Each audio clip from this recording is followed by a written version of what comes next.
with large contact areas, so using the flats of your hands is a classic way just to perform some effleurage. This is a T technique where we come down the spine and then span out the bottom, making a T shape. A nice simple one to do. If your arms are not quite long enough for this technique, then you can go ahead and stand on the side of the patient and just perform that technique on one side. And then come through onto the other side.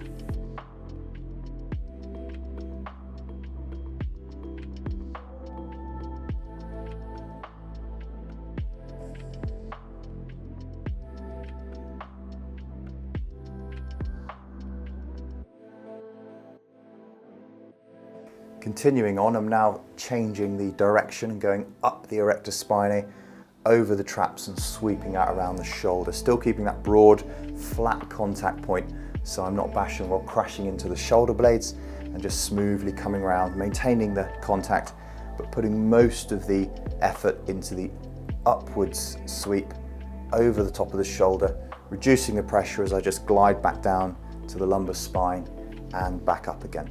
Pretty much using one hand, and then the other hand is just over the top to reinforce. That just makes it easier for me, reduces fatigue.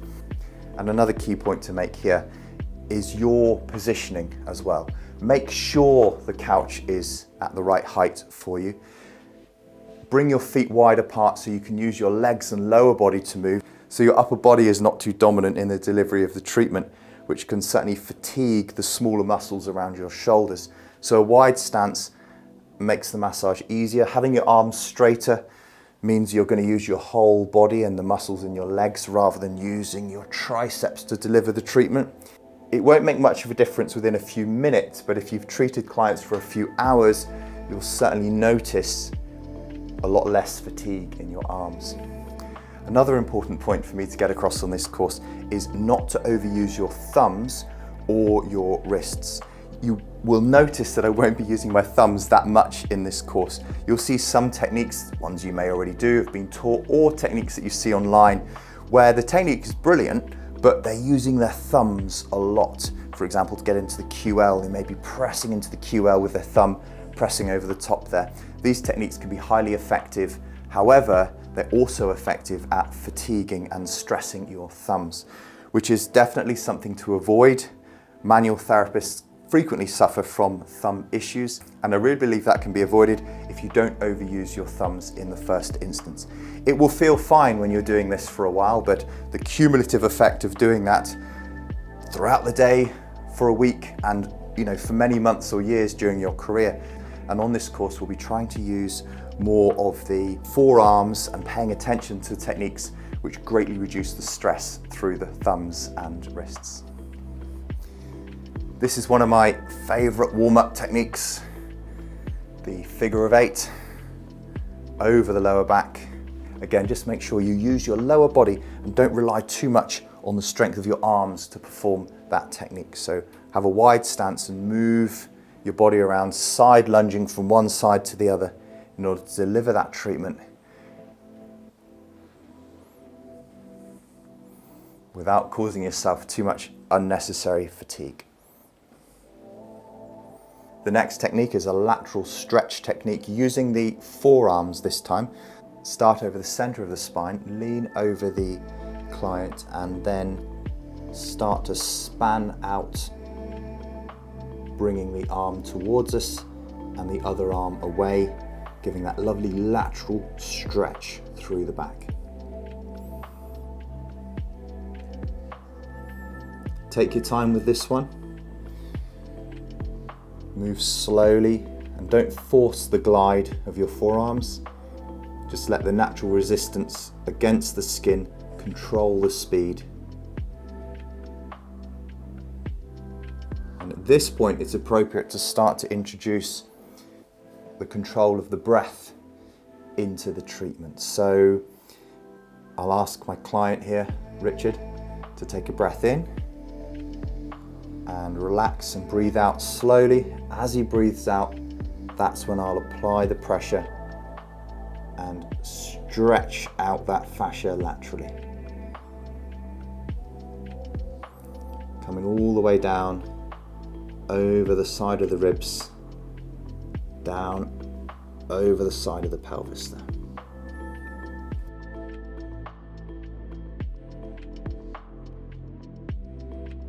We'll now bring in some forearm techniques. So bring that forearm up the lumbar spine, use the other hand to reinforce. As you get up to the shoulder blade, you can rotate to pass past the shoulder blade up the erector spinae there, and then bring the elbow in and let the elbow come up towards the neck. I'm just going to adjust Richard's positioning there, so I'll drop these sides down, up the erector spinae, rotating through to pass on the inside of the scapula, transferring the weight onto the elbow, up into the upper traps there, and finish. Okay, keeping that contact point with the patient as we come back down, back up again.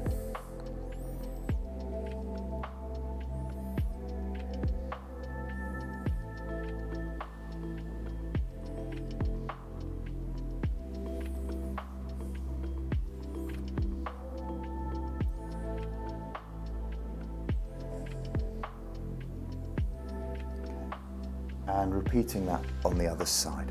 Here's some other forearm techniques you can do. This is a petrissage forearm technique.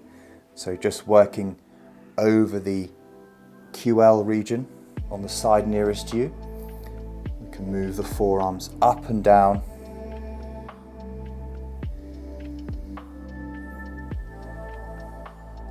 And then start to move further up over the thoracic region and over the lats. The faster you go with this technique, the more friction you're going to cause, and that'll definitely have a warming effect over the skin.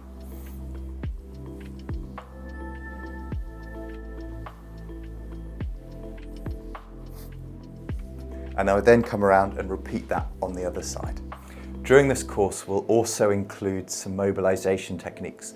So for the warm-up, we can start with this one, gentle pelvic rocking over as you're stabilizing over the lumbar spine, and applying some pressure over the erector spinae, progressively moving up from the lumbar into the thoracic. If there are any stiff or tender points, then more focus and more time can be applied over those particular regions.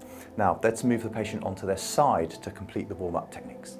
With the patient turned into a side-lying position, make sure that they are comfortable, so knees bent up slightly, pillow and a towel under the arm there. Hold onto the shoulder and the arm for stability. And then use the base of your palm to come in from the lumbar region, just dropping off the back of the pelvis, and then moving up over the spine, like so. Have a look at my position there. Feet wide apart, I'm in that lunge position.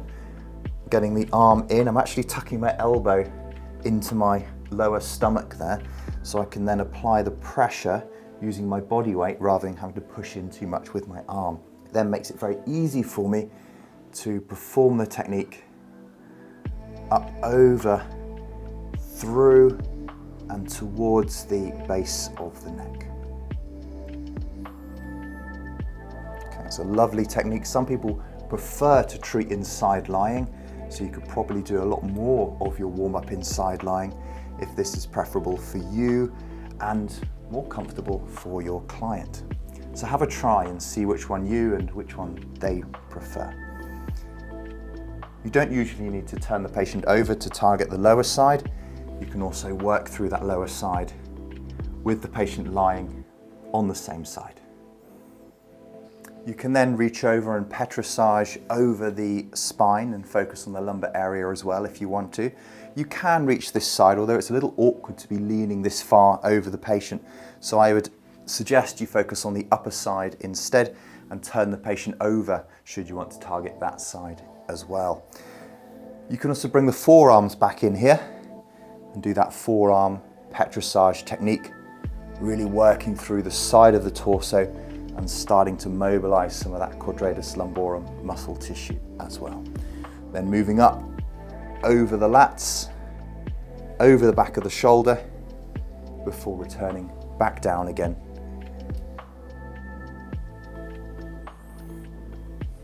Now, I mentioned at the beginning of the course not to overuse your thumbs, wrists or fingers, but there is a nice technique you can do, a palming down over the erector spinae, which is most easily performed over the erector spinae on the opposite side here, on that lower side. So with the palm placed over the spine, you can get a bit of grip through your fingers and then push down using the base of your palm, the thenar eminence there, to roll that tissue away from the spine.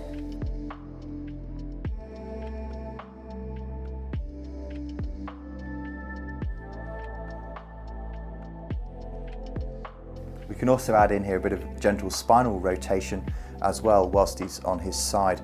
So by bringing his upper body towards me, just by pulling his shoulder over like so, and then pushing his pelvis back, we can just impart a nice gentle rotational stretch through the whole of the spine. So just moving there within range. We can bring the breath in again, so taking a normal breath in and relax and breathe out. As he breathes out, the rib cage relaxes, and that allows me just to mobilize him a little bit further. This is not a manipulation, by the way, just a gentle rotational stretch. Perfectly normal movement that you're just aiding and encouraging the client to do. We can go the other way, so pull the pelvis towards me, gently push the shoulder back towards you, breathing in, and relax and breathe out. Relaxes the rib cage, shoulder away, pelvis towards you, and a gentle rotation. Okay, remembering this is just the warm-up techniques to begin with, so we don't want to do anything too vigorous just yet. But many of these techniques will also give us an idea of points of tension, points of restriction, and areas that may need more work as we progress on through the massage session. To finish off the warm-up, it's a good idea to encourage the patient to get into a few gentle stretch positions. We've already done a bit with the rotation. We can add in some side flexion by dropping the leg off the couch there. I'd normally stand around on the other side to stabilize the patient, but obviously be blocking the camera, so I'll just stabilize here with my hand and then arm up and over, Rich, so we can get a nice lateral stretch down through the torso. We're going to do more work with this later on in the course, but these are just some simple stretch maneuvers to finish off the warm-up. So if you bring that arm back over again, bring that leg back on. Cobra stretch, we all know that one, so we'll encourage the client to do that for us. Coming up to the Cobra stretch, nice, fantastic stretch through the spine there, and then dropping back then into the child's pose, Balasana yoga stretch. Okay, so as I mentioned during that, the warm-up, the massage, the palpation, and the movements that you get the client to do can all give you an indication of the areas that require more attention and the focus of your treatment. Perhaps it's a particular muscle on a certain side, a certain region, or a particular movement like left side flexion or rotation or extension, for example. And this course is put into modules so you can focus on those particular movements. So that concludes the warm-up. Let's move on to the next section of the course.